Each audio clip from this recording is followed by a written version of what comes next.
ಮಕ್ಕಳು ಹೊರಗೆ ಬರ್ತಾ ಇಲ್ಲ. ಯಾಕೆಂದರೆ ಒಂದೇ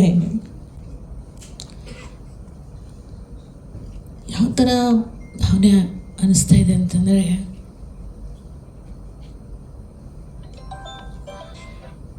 ನಮ್ಮ ಮನೆಗಳಲ್ಲೂ ಇದೇ ವಯಸ್ಸಿನ ಮಕ್ಕಳಿದ್ದಾವೆ. ಯಾವಾಗೂ ಹೇಳ್ತೀವಿ, ನನಗೆ ಮಣ್ಣು ಕೊಡೋ ಬದಲು ನೀನು ಹೊಟ್ಟೋದೇನಪ್ಪ. ತಂದೆ ತಾಯಿಗರು ಹೆತ್ತ ಮಕ್ಕಳಿಗೆ ಮಣ್ಣು ಕೊಡೋದು ಅಂದರೆ ಎಷ್ಟು ದುಃಖದ ಸಂಗತಿನೋ, ಹಾಗೆ ನಮ್ಮ ಇಂಡಸ್ಟ್ರಿಯಲ್ಲಿ ಇಷ್ಟು ಚಿಕ್ಕ ಚಿಕ್ಕ ಹುಡುಗರು ಸಣ್ಣ ವಯಸ್ಸಲ್ಲೂ ಹೋಗ್ತಾ ಇರೋದು ಅಷ್ಟೇ ನೋವನ್ನು ಇವತ್ತು ಕೊಡ್ತಾ ಇದೆ ನಮಗೆ. ಸೊ ಹಾಗಾಗಿ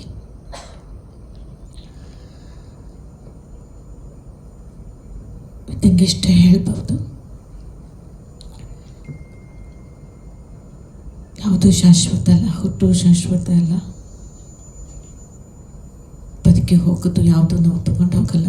ಇದೆಲ್ಲ ಮಾತುಗಳೆಲ್ಲ ಆಡೋಕ್ಕೆ ಸ್ವಲ್ಪ ಆಗಿದ್ರೂ ಕೂಡ ಬದುಕಿದ್ದವರಿಗೆ ಈ ನೆನಪುಗಳೇ ಒಂದು ರೀತಿಯ ನರಕ ಇದ್ದ ಹಾಗೆ. ಅದನ್ನು ಮೀರಿ ಬದುಕೋದಿದೆಯಲ್ಲ, ಅದು ಒಂದು ಸವಾಲು. ಅದನ್ನು ಸ್ವೀಕಾರ ಮಾಡುವಂಥ ದಿನಗಳು, ಕ್ಷಣಗಳು ದೊಡ್ಡ ಜವಾಬ್ದಾರಿ ಇದೆ. ನೀವು ಅದನ್ನು ನಿರ್ವಹಿಸಬಲ್ರಿ. ಸದಾ ಅವರ ನೆನಪು ನಿಮಗೆ ಶಕ್ತಿಯಾಗಿ ಉಳಿಲಿ. ಆ ಶಕ್ತಿನೇ ನಿಮ್ಮನ್ನು ಮುನ್ನಡೆಸಲಿ. ಇಷ್ಟೇ ಹೇಳಬಲ್ಲೆ. ಆರೋಗ್ಯ ಕಾಯ್ಕೊಳ್ಳಿ ಅಂತ ಹೇಳ್ತಿರ್ತೀವಿ. ದುಡಿಮೆ ಸಂಪೂರ್ಣವಾಗಿ ನಮ್ಮನ್ನು ನಾವು ನಮ್ಮ ದುಡಿಮೆ ಕಡೆಗೆ ಹೆಚ್ಚು ಆಸಕ್ತಿನ ಕೊಡ್ತೀವಿ.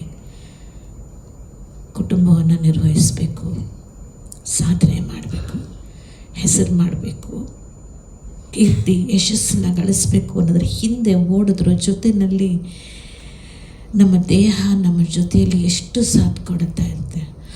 ಆ ದೇಹದ ಕಡೆನೂ ಕೂಡ ನೀವೆಲ್ಲರೂ ಸ್ವಲ್ಪ ಲಕ್ಷ್ಯ ಕೊಡಿ. ನಾವೆಲ್ಲ ಅದನ್ನೇ ಮಾಡಿರೋದು, ಬಟ್ ಹೇಗೋ ಆಯ್ತದು. ಆದರೆ ಯಾಕೋ ಇತ್ತೀಚೆಗೆ ಸಣ್ಣ ವಯಸ್ಸಿಗೆ ಹೋಗೋರು ನೋಡಿದಾಗೆಲ್ಲ ಆತಂಕ ಆಗತ್ತೆ, ಭಯ ಆಗತ್ತೆ.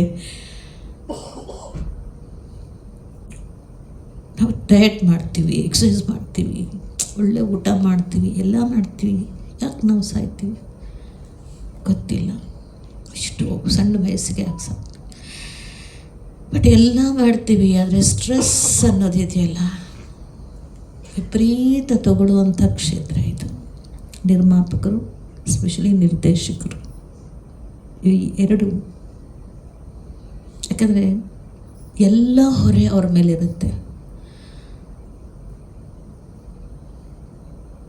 ಆ ಹೊರೆನ ಇಳಿಸ್ಕೊಂಡು ಜೀವನವನ್ನು ಒಂದು ಲಯದಲ್ಲಿ ತೊಗೊಂಡು ಹೋಗೋದು ತುಂಬ ಕಷ್ಟವಾದ ಕೆಲಸ.